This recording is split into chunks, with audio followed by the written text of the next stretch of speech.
Adabul Mufrad na Imam Buhari kan namba hadisi na 865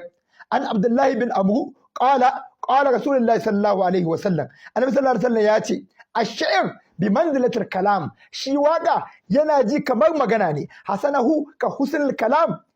kyakkyawan waka kamar kyakkyawan magana ne, wa qabiyahu ka qabihul kalam, haka ma mummunan waka kamar mummunan magana ce.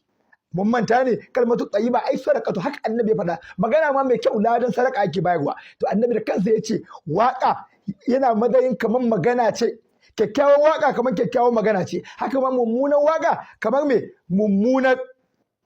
magana ce. Ummuna Aisha radiyallahu ta'ala anha a adabul mufrad har ila yau kan hadisi na 867 an ibn Shihab an Aisha